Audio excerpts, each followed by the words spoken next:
नमस्कार, मेरा नाम ज्ञानेश्वर है और आपने देखना शुरू किया है लाइव सत्य। मेरे साथ रोज की तरह दिल्ली से जुड़ रहे हैं देश के जाने माने सीनियर जर्नलिस्ट अजीत द्विवेदी जी। अजीत जी, चूरा दही, मकर संक्रांति वैसे तो 14 जनवरी को ही मनाया जाता है, लेकिन कई पंडितों का कहना है कि 15 जनवरी को भी मनाया जाए। और बिहार में चूरा दही की राजनीति शुरू हो चुकी है। आज बिहार के डिप्टी सीएम विजय कुमार सिन्हा ने चूरा दही की पार्टी की। कल महामहिम राज्यपाल आरिफ मोहम्मद खान भी चूरा दही की पार्टी दे रहे हैं। माफ कीजिएगा, हाँ ठीक है, कल ही दे रहे हैं। और फिर आनंद मोहन की पार्टी 15 को हो रही है, लेकिन सबकी नजर कल तेज प्रताप यादव की पार्टी पर होगी। आज जब विजय कुमार सिन्हा के यहाँ तेज प्रताप यादव पहुंचे तो वे ही आकर्षण का केंद्र बन गए। तो जैसे ही चूरा दही की पार्टी खत्म होगी, 16 जनवरी को नीतीश कुमार बिहार में समृद्धि यात्रा पर निकल जाएंगे। और कहा यह जा रहा है कि नीतीश कुमार जो 2005 से बिहार में शासन कर रहे हैं, बीच का कार्यकाल छोड़ दें, जीतन राम मांझी को उन्होंने ही बनाया था। यह कार्यकाल जो चुनाव उन्होंने लड़ा है, जीता है 2025 में, वह अंतिम चुनाव ही है। और इस पारी को विरासत की पारी भी कह सकते हैं, लीगेसी टर्न भी कह सकते हैं। तो जब समृद्धि यात्रा पर निकलेंगे और नीतीश कुमार ने कहा है कि संवाद और समीक्षा करेंगे, तो बिहार की जनता की उम्मीदें काफी जगी हुई है। देखिए, डॉक्टर श्री कृष्ण सिंह बिहार के प्रथम मुख्यमंत्री को बिहार का निर्माता कहा जाता है। बीच में बिहार में क्या सब कुछ हुआ, यह सभी जानते हैं, चर्चा करना बेकार है। लेकिन अब जब नीतीश कुमार, जिन्होंने जंगल राज से बिहार में सुशासन स्थापित किया, अब जब वह शासकीय पारी के अंतिम दौर में है, तो समृद्धि यात्रा, लोगों की उम्मीदें जगी है। क्या नीतीश कुमार राजनीति में उस रूप में विदा होंगे जिसमें उन्हें आधुनिक बिहार का निर्माता कहा जाएगा?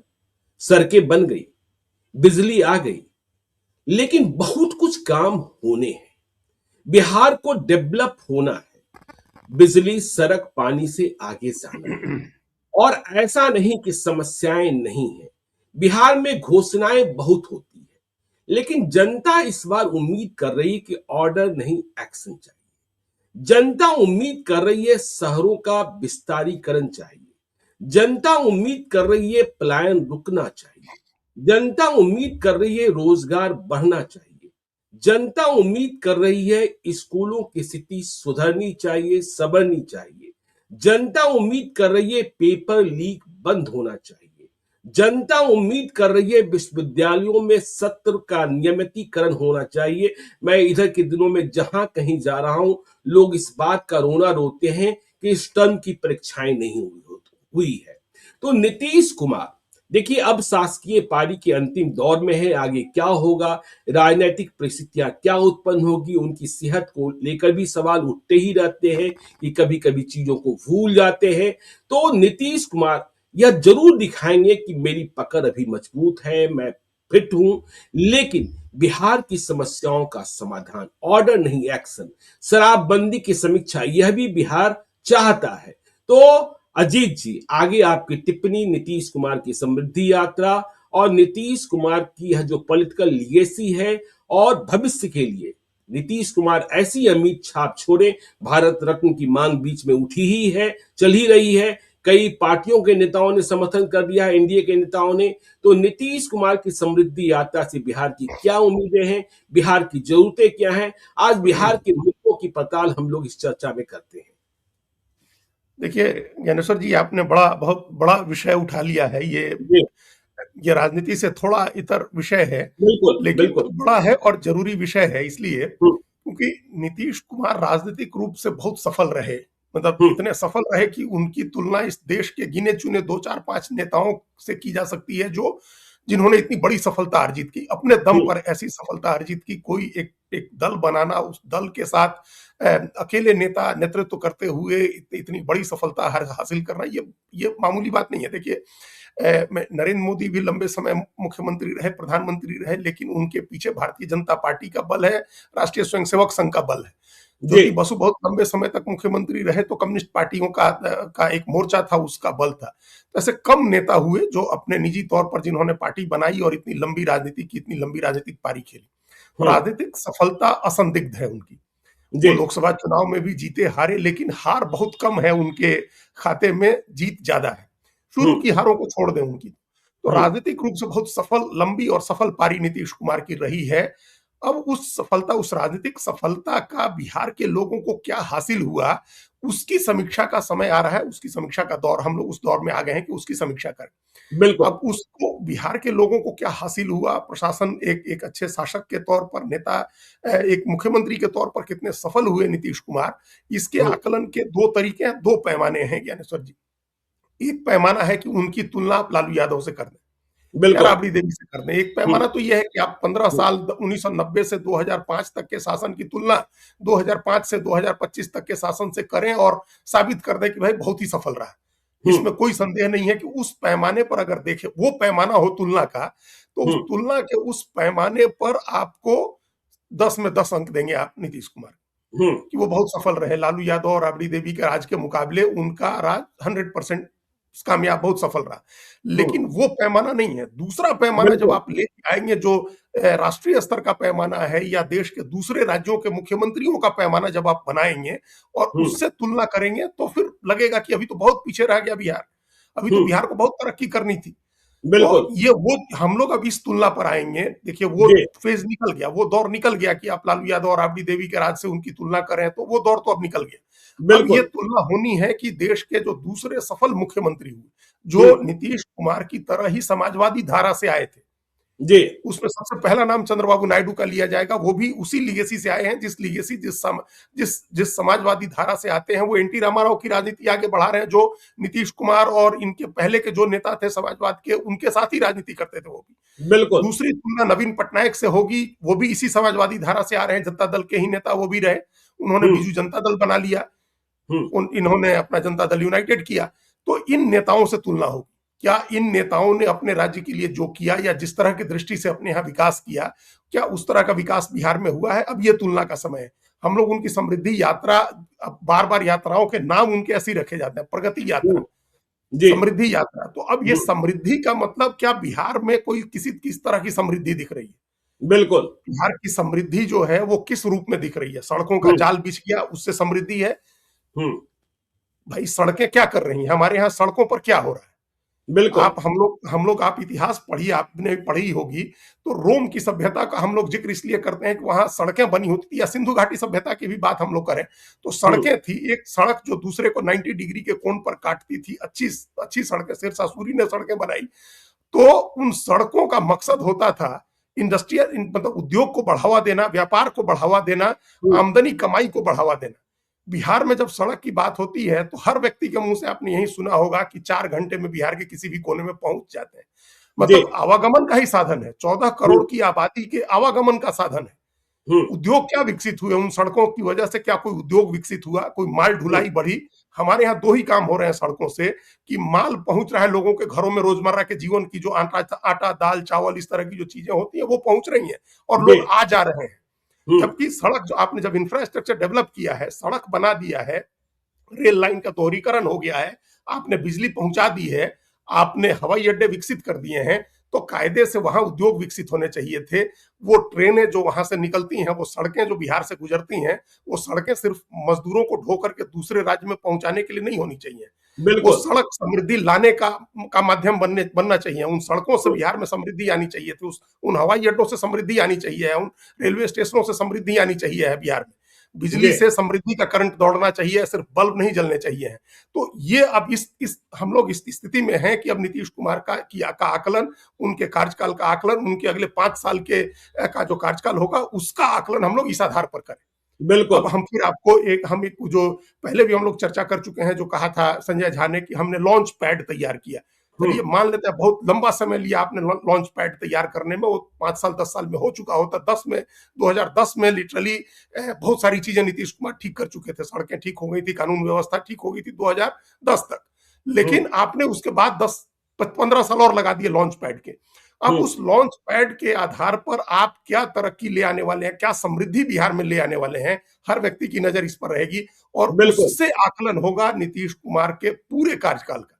25 साल अगर वो रहते हैं, हम ये मान के चल रहे हैं कि वो टर्म अगर अपना पूरा करते हैं 2030 तक, अभी चूंकि जीते हैं, उनको बिहार के लोगों ने मैंडेट दिया है, क्या हो जाएगा ये तो कोई नहीं जानता है। हम्म, लेकिन वो अगर पूरा करते हैं तो इस 25 साल का आकलन उनके इन्हीं आखिरी 5 वर्षों के कार्य का कामकाज से होगा ज्ञानेश्वर जी। इन पांच बिल्कुल। वर्षों में बिहार की समृद्धि के लिए क्या करते हैं, इस हम्म, 20 साल में जो उन्होंने लॉन्च पैड तैयार किया, उस लॉन्च पैड से कैसा विकास बिहार में आता है, इससे उनका आकलन होगा। उनके पूरे कार्यकाल का मूल्यांकन इस आधार पर होगा। इस आधार पर नहीं होगा, वो एक राजनीतिक बात है कि उन्होंने उनका उनका शासनकाल लालू प्रसाद और राबड़ी देवी से अच्छा है, ये चुनाव लड़ने के जी, लिए अच्छा है, हम्म, चुनाव लड़ने के लिए मुद्दा अच्छा है। लेकिन हम्म, वास्तविक विकास आपने बिहार का क्या किया, ये आपको इन 5 वर्षों में दिखाना है कि ये हम्म, विकास हुआ है। हमने जो लॉन्च पैड तैयार किया था उससे ये समृद्धि आई है। अब हम्म, अब आपने जैसे जितने मुद्दे बताए, हम लोग पहले भी इस पर चर्चा करते रहे हैं और हम लोग जोखिम उठा करके चर्चा करते रहे हैं बिल्कुल। चुनाव के पहले। हम्म, लेकिन वो क्या, ये जो जो जितनी बातें आपने कही उन पर बारी-बारी से भी हम लोग कर लेंगे चर्चा। हम्म, लेकिन जो सबसे बिहार की सबसे बड़ी पीड़ा क्या है? सबसे बड़ी तकलीफ क्या है? पलायन ही तो है। आज आज बिल्कुल, ही एक बिल्कुल। वीडियो हम देख रहे थे, पता नहीं जनसुराज के हैंडल से उसको पोस्ट किया गया है या कहाँ से हैंडल कि एक व्यक्ति अपने माता या पिता के अंतिम दर्शन नहीं कर सका, वो बाहर है, हम्म, और उसके घर के बुजुर्ग गुजर गए, उसके माता या पिता, और वो नहीं कर सका अंतिम दर्शन उनके। हम्म, तो ये बड़ी संख्या में बिहारियों की पीड़ा है। पलायन सबसे बड़ी पीड़ा है बिहार की। और बिल्कुल। उस पलायन के पीछे के कारण जो हैं, वो शिक्षा भी है, औद्योगिकरण भी है, बाढ़ की समस्या भी है, जो लीगेसी प्रॉब्लम्स हैं। हम्म, उन लीगेसी प्रॉब्लम्स को निपटाने में नीतीश कुमार ने कितनी भूमिका निभाई है और क्या हम्म, भूमिका वो निभाएंगे, ये इस पर उनके इस कार्यकाल का आकलन होगा और पूरे कार्यकाल का आकलन होगा। जो हम्म, आपने कहा ना कि आप जहां जाते हैं लोग शिकायत करते हैं कि सेशन क्यों नियमित नहीं है, ये लीगेसी प्रॉब्लम है। बिहार में बहुत ये बड़ी सनातन समस्या, बहुत चिरंतन बड़ी समस्या है। बहुत बड़ी समस्या है। मैं अभी कहीं गया हुआ था, लोग कह रहे हैं कि उनकी उम्र खत्म होने वाली है और परीक्षाएं नहीं हो रही हैं। अब सोचिए क्या स्थिति है, आज भी हमें इस बात का रोना पड़े कि परीक्षाएं समय पर नहीं हो रही है, तो किस बात का सुशासन और किस बात की अच्छी व्यवस्था। यह तो बिल्कुल लानत है। और यदि आप समृद्धि यात्रा पर निकल रहे हैं तो कम से कम इसको सुधारिए। यदि बिहार में फैक्ट्री लग जाए, उद्योग लग जाए और बिहार के लोग ही यदि उसमें काम करने के लायक न हो तो फिर क्या फायदा, क्या फायदा। देखिए, ये ज्ञानेश्वर जी, ये बहुत सही बात है। अगर समृद्धि यात्रा नीतीश कुमार की हम लोग देखें या जी। प्रगति यात्रा भी देखें, इस समृद्धि यात्रा का क्या हासिल है, ये हम्म, एक तरह की हम लोग थोड़ी सी चर्चा हम लोगों ने की थी। ये एक पॉलिटिकल मैसेजिंग की यात्रा है। बिल्कुल। आपको एक पॉलिटिकल मैसेज देना है कि नीतीश कुमार फिट हैं, फाइन हैं हम्म, और हम्म, लोगों से संवाद कर रहे हैं, अभी भी घूम रहे हैं। इससे आपको एक नैरेटिव बनाने में सुविधा मिलती है। ये हम्म, सुविधा मिलती है कि देखिए तेजस्वी यादव यंग हैं, अपोजिशन में हैं, वो घर बैठे हुए हैं, और हम नेता हैं, हम बुजुर्ग हैं और सरकार में होकर के भी चुनाव जीते हैं, तब भी हम यात्रा कर रहे हैं। तो एक हम्म, पॉलिटिकल मैसेजिंग आपकी अपोजिशन पार्टी को भी है, और आपकी जो सहयोगी पार्टी है, जिससे आपको हमेशा आशंका लगी हुई है कि कब आपसे सत्ता वो लोग छीनने की कोशिश शुरू कर देंगे, उसको जी। आप एक मैसेज दे रहे हैं। मूल बात हम्म, ये है, हम्म, अगर गंभीर हैं नीतीश कुमार, और नीतीश कुमार के क्या है, आप नीतीश कुमार के यहाँ दो तरह का सिस्टम अभी काम कर रहा है, आप बहुत बारीकी से उस बात को जानते हैं। एक हम्म, उनका क्लोज इकोसिस्टम है, जो बिल्कुल। इकोसिस्टम उनके आसपास रहता है, और उनको उनकी इच्छा जो होती है, वो कब किस रूप में प्रकट होगी उस बात को नोट करता है, उसको आगे कन्वे करता है। और हम्म, एक जो इकोसिस्टम वो दिखाई नहीं देता है, हम्म, पर्दे के पीछे है, उस इकोसिस्टम के लोग दिखाई नहीं देते हैं, जी। जिनमें उनके घर के भी लोग हैं, रिश्तेदार भी हैं, उनका उनका भांजा है, उनकी भांजी का हस्बैंड है, उनके पूर्व अधिकारी जो सलाहकार हैं, कई लोग हैं उसमें, जो जी। उनका इकोसिस्टम है। और हम्म, दूसरा एक चेहरा विजिबल है जो सामने होता है, जिसमें 3 लोग हैं, मोटे तौर पर हम्म, हम 3 लोगों को मानते हैं, ललन सिंह है, संजय झा है, विजय चौधरी है। हम्म, अब ये दोनों सिस्टम किस तरह से काम करता है, अगर ये दोनों सिस्टम बहुत सीरियस हैं नीतीश कुमार की कोई लीगेसी बनाने के लिए, तो जो पहली कैबिनेट में डिसीजन हुआ है ज्ञानेश्वर जी, उस डिसीजन को इंप्लीमेंट करना है। और हम पहले भी कह चुके हैं कि 20% इंप्लीमेंट कर दिए, खाली 20-25% बिल्कुल, इंप्लीमेंट। बिल्कुल बिहार की जनता भी आप चाहती है, और नहीं एक्शन चाहिए। हाँ, बस ऑर्डर नहीं एक्शन, तो वही ऑर्डर तो हो गया। जी। कैबिनेट की बैठक हुई, उसमें आपने डिसाइड कर लिया कि आप 10 हम्म, सैटेलाइट सिटी बसाएंगे। आपने कहा हम्म, ना कि शहर का विस्तार होना चाहिए। हम्म, तो कैसे शहर का विस्तार हो रहा है? जैसे मतलब वो उस शहर का विस्तार कहेंगे, उसको शहर का विस्तार कहेंगे। हमारा शहर जो है, वो जो मूल शहर था, वहां से 10-10 किलोमीटर चारों दिशाओं में फैल गया। लेकिन एक भी जो शहरीकरण की व्यवस्था होनी चाहिए है, वो नहीं हुई। बिल्कुल। शहरीकरण का मतलब ये होता है कि आपको हर घर में नल से पानी पहुंच रहा हो, हर घर में सीवेज का सिस्टम हो, पानी के निकासी का सिस्टम हो, और हम्म, सीवेज का सिस्टम हो। वो है क्या सिस्टम? आपको नहीं, एक एक हर कॉलोनी के भीतर पार्क बने हुए हों जहां बच्चे बच्चे खेलने जाएं और बुजुर्ग लोग भी वॉक करने जाएं, क्या ऐसा सिस्टम कहीं है क्या? किसी तो हम्म, शहरीकरण, क्या शहरीकरण हुआ? और ना देखिए पार्क बने पटना हैं, ना के बारे सीवेज में, बना है, ना। पटना के बारे में ही चर्चा करें। लोग कहते हैं कि 90 के पहले क्या था। हाँ, देखिए पटना, हाँ देखिए आप पटना का ही दृश्य देखिए। 90 के पहले ही पटना में राजेंद्र नगर बसा, बिल्कुल। मूल रूप से प्रोफेसर्स के लिए। कंकरबाग बसा एशिया की सबसे बड़ी कॉलोनी, बाद में वह बेतरतीब हो गया। पाटलिपुत्रा कॉलोनी को बसाया गया, आशियाना नगर को बसाया गया। लेकिन आप उसके बाद देखिए कोई व्यवस्थित कॉलोनी या व्यवस्थित तरीके से शहर का विस्तारीकरण हुआ, कोई टाउन प्लान कहीं दिखता है? हम और आप तो नोएडा को देखते हैं, गुड़गांव को देखते हैं, गाजियाबाद को देखते हैं, कहां से कहां कैसे। बिहार में लोग कहते हैं कि सड़कें 3 नहीं 4 बार खोदी जाती है। पहली बार सड़क बनाने के लिए, दूसरी बार नाला बनाने के लिए, तीसरी बार बिजली बिजली का, और केबल हाँ पानी। हाँ हाँ, और चौथी बार गैस का पाइपलाइन बिछाने के हाँ, लिए। तो ये थोड़े होता है, ये थोड़े होता है। वही वही शहर की व्यवस्था होती है तो उसकी एक प्लानिंग बनती है, उसका एक मास्टर प्लान बनता है। जो मास्टर प्लान हम लोग देखते हैं दिल्ली में हर 20 साल का मास्टर प्लान बनता है। अभी 2042 का मास्टर प्लान आना है जिस पर 2042 तक काम होगा। 2021 तक का मास्टर प्लान आया तो उसके हिसाब से काम हुआ। तो उस हम्म, वो कोई मास्टर प्लान नहीं दिखता है। शहर सीधे बढ़ते जा रहे हैं, मतलब गांव में शहर उग जा रहे हैं या हम्म, गांव खिसक के शहर तक आ जा रहे हैं, ये हो रहा है। तो इसको शहरीकरण नहीं बोलते हैं। वहां कोई हम्म, बेसिक एमिनिटीज नहीं है, सड़कें नहीं बनी बिल्कुल। हैं उस हिसाब से, स्कूल नहीं है, अस्पताल नहीं है, पार्क नहीं है, हम्म, पेवमेंट्स दूसरे जो हो सकते हैं, किसी तरह का कुछ वो नहीं है वहां बना हुआ। तो ऐसे शहर नहीं चाहिए। आप बेतरतीब शहर, अनियमित शहर नहीं चाहिए, नियमित रूप से शहर बसाइए। आप देखिए आजादी के बाद जो शहर बसे हैं, जो नोएडा की परिकल्पना हुई थी या चंडीगढ़ की परिकल्पना हुई थी, या हम्म, जिस तरह से ट्विन सिटी वहां डेवलप किया चंद्रबाबू नायडू के समय, जो हैदराबाद के बगल में सिकंदराबाद बसा, तो ये इस तरह के डेवलपमेंट की जरूरत है। हमने कहा ना, चंद्रबाबू बिल्कुल। नायडू को एक मिसाल हमने इसलिए दी क्योंकि हम्म, उन्होंने जो बाकी जो एक्सपोर्ट इंपोर्ट का काम वहां से चल रहा था, वो सब ट्रेडिशनल बिजनेस अपनी जगह चलते रहे। उन्होंने हम्म, आईटी का हब बना दिया, आईटी की राजधानी बना दी हैदराबाद हम्म, को, एक शहर बसा दिया साइबराबाद नाम से, वो हम्म। ट्विन सिटी बन गया हैदराबाद का। तो उस तरह के डेवलपमेंट की जरूरत है बिहार में, और और आप इस देखिए, पारी में आप नीतीश बंगाल कुमार को की ही वही बात करना कर लीजिए, अजीत जी बंगाल की ही बात कर लीजिए, चाहे आप बुद्धदेव भट्टाचार्य या ममता बनर्जी की जितनी आलोचना कर लीजिए, जो कलकत्ता का विस्तारीकरण हुआ है वह दिखता है, साफ तौर पर दिखता है ना। चाहे आप न्यू टाउन चले जाइए, चाहे जहां भी है। चले हाँ, जाइए, आपको दिखता है, साफ तौर पर दिखता है। बिहार के किसी शहर में दिखता है क्या बेतरतीब? जहां मर्जी घर बना लीजिए, जहां मर्जी स्कूल खोल लीजिए, जहां मर्जी हॉस्पिटल खोल लीजिए, जहां मर्जी आप वेडिंग हॉल बना लीजिए, कुछ भी कर लीजिए, विवाह मंडप बना लीजिए, कोई रोकने वाला नहीं है, कोई टोकने वाले। जहां मर्जी जाम लगा दिए, जहां मर्जी जो मर्जी कर लीजिए।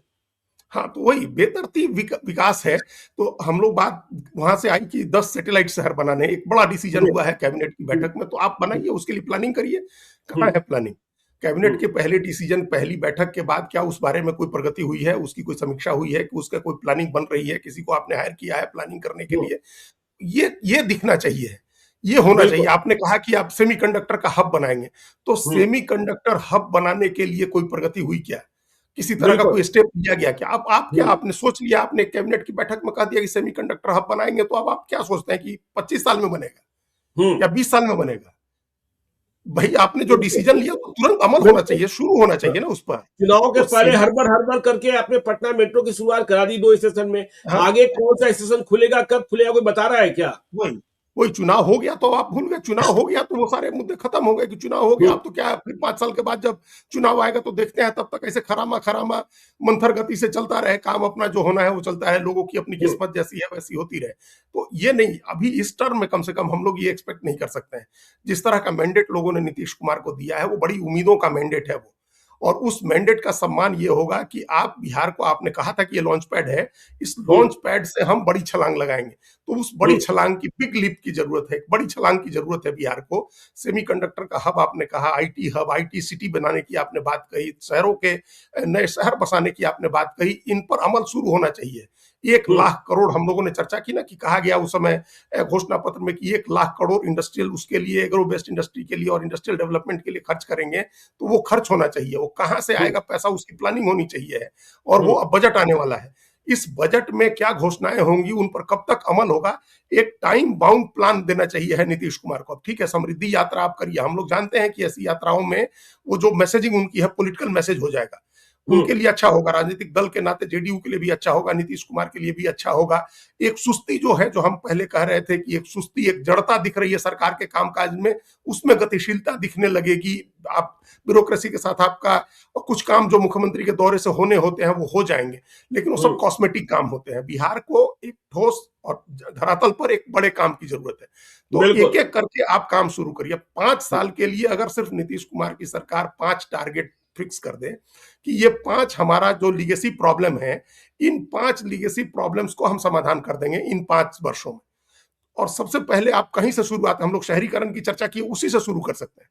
जी। आप शहरों में शहरी एमिनिटीज जुटाइए, नए शहर, आपने जैसे कहा ना, देखिए क्या न्यू कोलकाता टाउन बना है, या राजारहाट जाकर के देखिए कैसे कलकत्ता में डेवलपमेंट हुआ है, किस तरह का बिल्कुल। विकास हुआ। दिल्ली में आप देखिए, अब नोएडा बना, ग्रेटर नोएडा बना, नोएडा एक्सटेंशन बना, अब न्यू नोएडा बन रहा है जो मुरादाबाद तक होगा। और उसके लिए जो रैपिड रेल ट्रांजिट का सिस्टम बन रहा है और मेट्रो का विस्तार हो रहा है, तो ये आप बिहार में भी दिखना चाहिए 5 साल में। एक तो शहर नए बसे और शहरों तक की कनेक्टिविटी हो। अगर मान लीजिए आप मेट्रो बना दें, मेट्रो का विस्तार पटना से हाजीपुर कर दें, तो हाजीपुर में लोग रहने लगे, हाजीपुर से आगे रहने लगे लोग।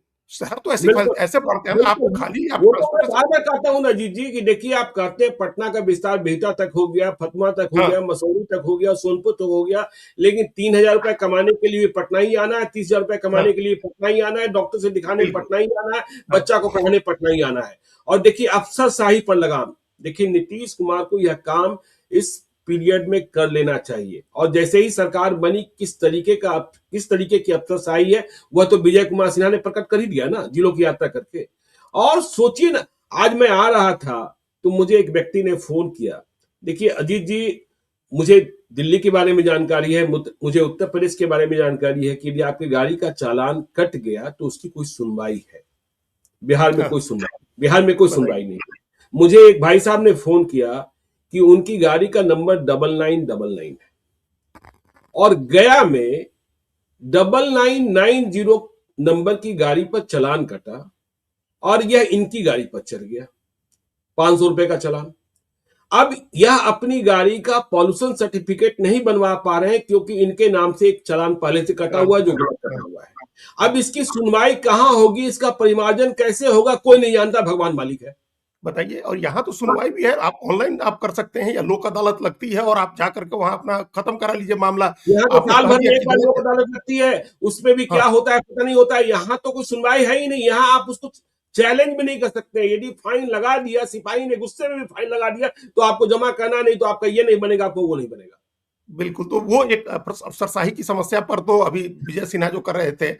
अब देखिए, हम लीगेसी प्रॉब्लम्स की बात करें जो इस टर्म में खत्म होना जी। चाहिए है ज्ञानेश्वर जी। हम हम्म, पहले ही कहे कि आपने बड़ा विषय उठाया है, हम्म, तो बहुत सारी समस्याएं हैं बिहार की। हम 5 लीगेसी प्रॉब्लम्स को आइडेंटिफाई करते हैं, 5। जी। जी। और उन 5 को, जिसमें एक पर हम लोगों ने चर्चा कर ली कि शहरीकरण व्यवस्था और शहरों में जो शहर बस गए बेतरतीब, उनमें जो अर्बन जो एमिनिटीज होती हैं वो हम्म, आप उपलब्ध कराएं, अर्बन एमिनिटीज उपलब्ध करा दें। जो शहर बसे हैं और जो नए शहर बसने हैं उनको एक प्लानिंग के साथ बसाएं। हम्म, एक ये लीगेसी प्रॉब्लम रही है, सबसे कम अर्बनाइजेशन आज भी बिहार में, इस देश में सबसे कम अर्बनाइजेशन बिहार में। हम्म, तो एक तो ये एक लीगेसी समस्या है। इसके अलावा 4 और समस्याएं हमको लग रही हैं ज्ञानेश्वर जी, हम्म, जो जिसको अगर इस टर्म में खत्म कर दें। एक पर एक हम्म, जमीन का मामला है, एक बिल्कुल। कानून व्यवस्था का मामला है, एक हम्म, शिक्षा का मामला है और एक बाढ़ की समस्या है। अभी ये और एक शहरीकरण की समस्या, ये 5 लीगेसी प्रॉब्लम्स को हम्म, सुलझाइए। एक पर विजय कुमार सिन्हा ने काम शुरू कर दिया है, उनको पावर दीजिए, उनको आप अपना समर्थन दीजिए, खुला हम्म, समर्थन उनको हो कि भाई आपके साथ सरकार खड़ी है, बीजेपी खड़ी है, आपके साथ जेडीयू खड़ी है, हर पार्टी आपके साथ खड़ी है। जिस तरह से हमने सुना, एक वीडियो पता नहीं किसने कहा था, सुधाकर सिंह आरजेडी के नेता हैं, उन्होंने कहा कि बिल्कुल सही कर रहे हैं और हमारा समर्थन है जी। विजय सिन्हा को। तो ऐसा समर्थन हम्म, मुख्यमंत्री का, उप मुख्यमंत्री का, सम्राट चौधरी का, हर आदमी का होना चाहिए उनके साथ। हम्म, जमीन की समस्या अगर बिहार में सुधर गई, उनकी पैमाइश हो गई, नाप जो होना है, जो सर्वे हो गया, नक्शा बन गया सबका, और जो समस्या है जमीन की वो खत्म हो गई, हम्म, तो हम लोग पहले कह चुके हैं कि कानून व्यवस्था की से जुड़ी 50% समस्याएं खत्म हो जाएंगी, उससे ज्यादा ही समस्या खत्म हो जाएगी। बिल्कुल। रिश्वतखोरी जो सबसे ज्यादा जिस डिपार्टमेंट में चलती है, वो सब चीजें ठीक हो जाएंगी। भाइयों के झगड़े, परिवार के झगड़े, वो सब निपट जाएंगे। तो एक हम्म, जमीन की समस्या बिहार की बड़ी समस्या है, उसको सुलझाएं। और दूसरी तीसरी जो लीगेसी की समस्या है बिहार के बारे में, हमेशा भले उतना हो नहीं हो, लेकिन पूरे देश में ये धारणा है कि कानून व्यवस्था की स्थिति ठीक नहीं है, इसीलिए हम्म, हमारे यहाँ इन्वेस्टमेंट नहीं आता है, निवेश नहीं आता है, नया बिजनेस शुरू हम्म, करने लोग नहीं आते हैं, हम्म, पूंजी का प्रवाह बाहर की तरफ हो जाता है। तो वो दूसरे उप मुख्यमंत्री हैं सम्राट चौधरी, उनकी जिम्मेदारी है, उन्होंने शुरू कर दिया ऑपरेशन लंगड़ा, हम लोग कई बार चर्चा कर चुके बिल्कुल, हैं। बिल्कुल, वो उसको आगे बढ़ाएं और सिर्फ अपराधियों को, जैसे किस किस तरह से 2005 से 10 के बीच में एक धारणा बन गई थी कि बिहार में सब ऑर्गेनाइज क्राइम खत्म हो गया, कानून व्यवस्था की स्थिति सुधर गई, ये जी, धारणा बननी चाहिए है। अपराधियों हम्म, के खिलाफ कार्रवाई होनी चाहिए है, कार्रवाई होते हुए दिखनी चाहिए है, और वो दिखेगी। दिखने का मतलब ये नहीं कि सिर्फ इनकाउंटर हो गया, आपने देख लिया कि 4 आदमी, आप कितने आदमी का इनकाउंटर करेंगे, सबका हम्म, इनकाउंटर नहीं होता है। जो नीतीश कुमार और अभयानंद की टीम ने सबसे पहली बार किया था, आप कन्विक्शन रेट बढ़ाइए, आप सजा करवाना शुरू करिए, जैसे सजा हम्म, होनी शुरू होगी वैसे ही कानून व्यवस्था सुधरनी शुरू हो जाएगी। तो ये एक मुख्यमंत्री अपना काम कर रहे हैं जमीन का, दूसरे उप मुख्यमंत्री गृह मंत्री भी हैं सम्राट चौधरी, उनको ये काम करना है, वो एक सबसे बड़ा काम है। मतलब हम इस लीगेसी बिल्कुल, प्रॉब्लम में सबसे ऊपर रखते हैं उस काम को, क्योंकि एक कहावत है कि बद अच्छा बदनाम बुरा। हम्म, देश के दिल्ली पुलिस ने सुप्रीम कोर्ट हाई कोर्ट को बताया हुआ है कि 95 ऑर्गेनाइज्ड गिरोह ऑपरेट करते हैं दिल्ली में। तो हम्म, ये लेकिन बदनामी बिहार की है, दिल्ली की नहीं बिल्कुल, बदनामी, बिल्कुल, ऑर्गेनाइज्ड क्राइम बिल्कुल, है, इतने गिरोह हैं और बदनामी जी, बिहार की है। तो वो बदनामी का दाग भी हटे, बिहार में लोग फील करें। ठीक है, उन्होंने अच्छी बात पिछले चुनाव के समय उन्होंने कही थी कि बाद में भी कहा है कि कोई हम्म, आदमी रात में घूमे, निजी रंजिश अगर नहीं है तो वो उसको कोई कुछ नहीं कहेगा, वो सुरक्षित लौट आएगा।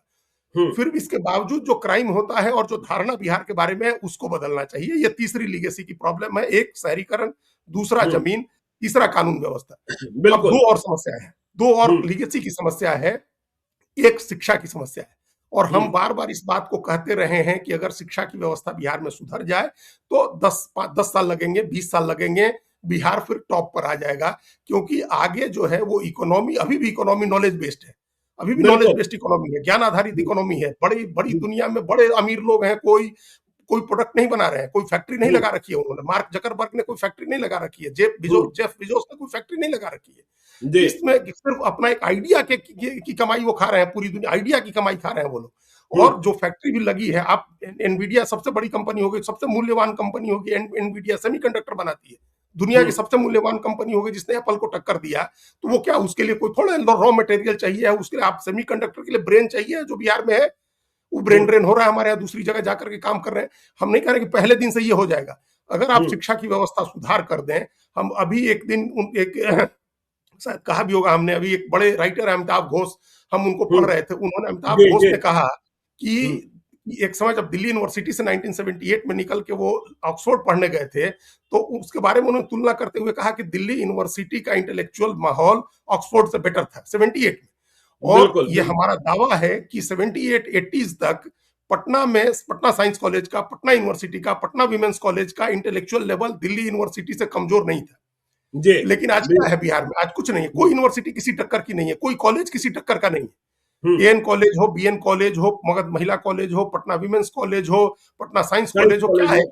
हो, जी, आज जितने चीफ सेक्रेटरी और वो सब रिटायर होते जा रहे हैं, लोग कहते हैं कहां से पढ़े, तो पटना साइंस कॉलेज से पढ़े। अब 10 साल हम्म, के बाद क्या कहेंगे, बिहार का हम्म, आदमी होगा, लेकिन वो पटना से पढ़ा हुआ नहीं होगा, वो दिल्ली से पढ़ा बिल्कुल हुआ नहीं होगा, होगा, वो इलाहाबाद से पढ़ा जी, हुआ होगा।